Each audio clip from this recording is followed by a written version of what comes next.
কলকাতায় চিকিৎসার জন্য গিয়ে সংসদ সদস্য আনোয়ারুল আজিম আনার যখন নিখোঁজ হন তখনই শঙ্কা জেগেছিল পরিবারের মনে। সেই শঙ্কা সত্য প্রমাণ করে রোমহর্ষক যে বর্ণনা দিয়েছে পশ্চিমবঙ্গের পুলিশ তা নতুন করে জন্ম দিয়েছে বহু প্রশ্নের। এটা স্পষ্ট যে তাকে কোনো না কোনোভাবে ডেকে নেওয়া হয়েছে কলকাতায়। কোনো বিষয়ে কারো সঙ্গে বিরোধ ছিল তার, সে কারণেই এই পরিণতি। 1948 সালের 3রা মে ঝিনাইদহের কালীগঞ্জে জন্ম নেওয়া আনার প্রথম জীবনে ভালো ফুটবল খেলে এলাকায় সুনাম কুড়ান। 1993 সালে মাত্র 25 বছর বয়সে কালীগঞ্জ পৌরসভার কমিশনার নির্বাচিত হন। তারও আগে 1988 সালে আব্দুল মান্নান নামে এক নেতার হাত ধরে বিএনপির রাজনীতিতে আসেন তিনি।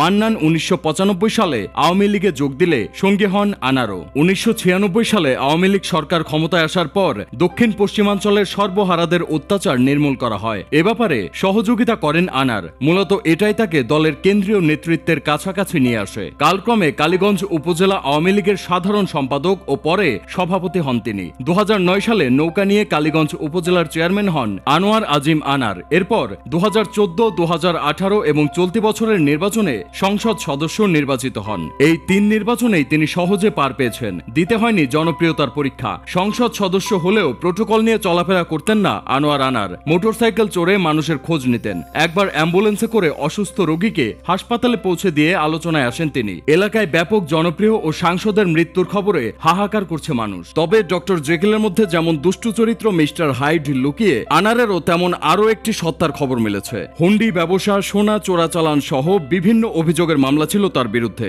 গ্রেপ্তারি পরোয়ানা নিয়ে পলাতক আনারকে ধরিয়ে দিতে 2007 সালে পুলিশের আন্তর্জাতিক সংস্থা ইন্টারপোল রেড নোটিশ জারি করে। সেই নোটিশ বলবৎ ছিল 2008 সাল পর্যন্ত। সে বছর তাকে আদালতে আত্মসমর্পণ করতে বিজ্ঞপ্তিও জারি করে। এ কারণে চাইলেও 2008 সালের জাতীয় নির্বাচনে আওয়ামী লীগের মনোনয়ন জোটেনি।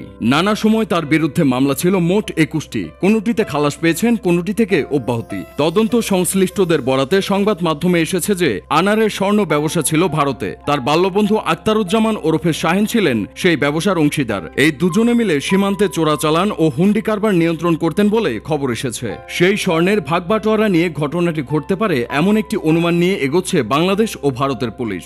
এই আক্তারুজ্জামান বা শাহিনী তার বন্ধুকে সরিয়ে দিতে কলকাতার নিউ টাউনে অভিজাত সঞ্জীবনী গার্ডেনের ফ্ল্যাট ভাড়া নেন বলে তথ্য মিলেছে। এরপর 5 কোটি টাকায় জোগাড় করেন লোক যারা কাজটা করে দেবেন। এই আক্তারুজ্জামান ঝিনাইদহের কোটচাঁদপুর পৌরসভার মেয়র মোহাম্মদ শহীদুজ্জামানের ছোট ভাই। তার আমেরিকান পাসপোর্ট আছে।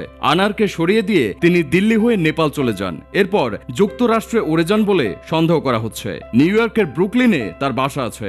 এই ঘটনায় শিলাস্তি রহমান নামে এক নারীর নামও সামনে এসেছে। সঞ্জীবনী গার্ডেনের সেই ফ্ল্যাটে ঘটনার সময় তিনিও সঙ্গে ছিলেন। গত 15ই মে তার দেশে ফেরার খবর এসেছে। সংসদ সদস্য আনার হত্যার ঘটনায় নাম সামনে আসার পর শিলাস্তির ফেসবুক আইডি ডিঅ্যাক্টিভেট হয়ে গেছে। তবে তার বেশ কিছু খোলামেলা ছবি সামনে এসেছে। ধারণা করা হচ্ছে তার মাধ্যমেই আনারকে ডেকে নেওয়া হয় কলকাতায়। চিকিৎসার কথা বলে গত 12ই মে চুয়াডাঙ্গার দর্শনা গেদে স্থলবন্দর দিয়ে ভারতে যান ঝিনাইদহ 4 আসনের সংসদ সদস্য। উঠেন বন্ধু গোপাল বিশ্বাসের বাসায়। পরের দিন চিকিৎসকের কাছে যাওয়ার কথা বলে আর ফেরেননি। না ফেরায় 18ই মে কলকাতার বরাহনগর থানায় জিডি করেন গোপাল বিশ্বাস। ঢাকাতেও জিডি করা হয়। এরপর 22শে মে আনারের পরিণতি জানায় কলকাতা পুলিশ।